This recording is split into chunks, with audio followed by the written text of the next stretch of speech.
The book of Isaiah, often referred to as the fifth gospel, is a rich collection of prophecies and messages delivered by the prophet Isaiah to the people of Israel. Spanning over 66 chapters, this prophetic book offers insight, guidance, and assurance to a nation in desperate need of hope.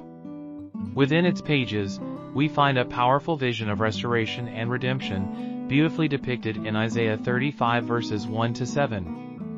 This passage begins with a triumphant proclamation: "The wilderness and the dry land shall be glad, the desert shall rejoice and blossom like the crocus." Isaiah 35 verse 1, KJV.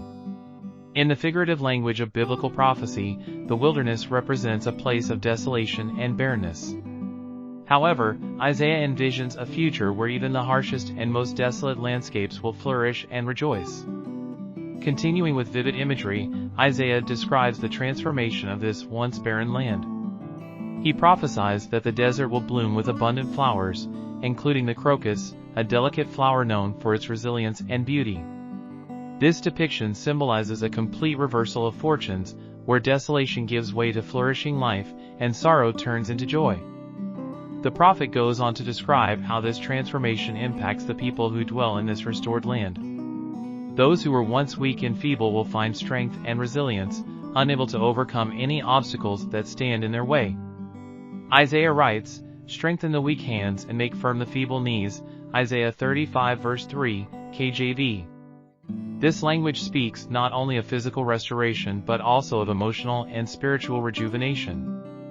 Furthermore, Isaiah highlights the miraculous healing that will take place during this time of restoration. Blind eyes will be opened, deaf ears will hear, and the lame shall leap like a deer. The passage emphasizes God's compassion and power to heal, reminding the people of Israel that their Creator is intimately involved in their well-being. Beyond the physical healing, Isaiah also brings attention to the spiritual aspect of this vision. In verse 5, he declares, "Then the eyes of the blind shall be opened, and the ears of the deaf unstopped." Isaiah 35 verse 5, KJV. This imagery serves as a metaphor for the transformation of hearts and minds. The spiritually blind will receive understanding, and those deaf to God's voice will be able to hear His message of love and grace.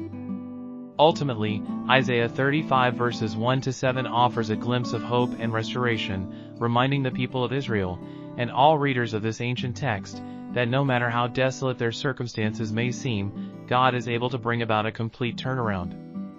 This passage encourages perseverance, trust, and faith in the sovereignty and goodness of God, assuring that a day will come when all sorrow and pain will be replaced with everlasting joy and peace.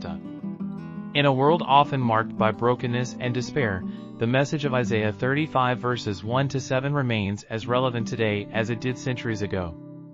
It invites us to look beyond our present circumstances and place our hope in the God who is able to transform deserts into gardens, weakness into strength, and mourning into joy.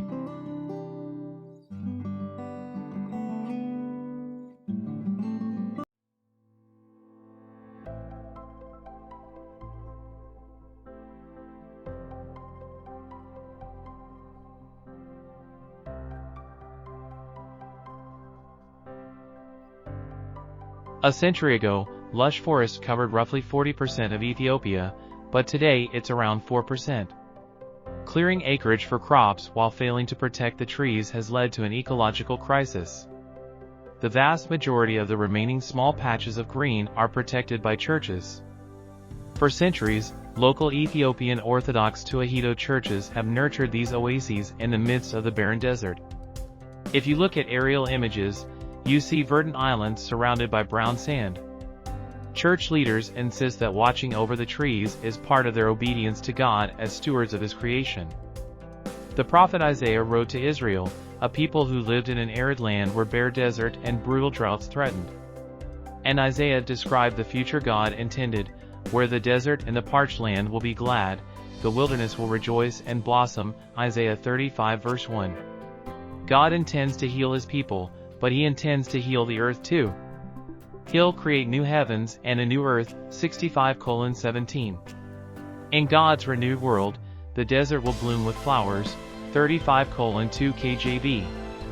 God's care for creation, including people, motivates us to care for it too. We can live in sync with His ultimate plan for a healed and whole world, being caretakers of what He's made. We can join God in making all kinds of deserts bloom with life and beauty. Reflect, pray, where do you see some part of creation barren or suffering?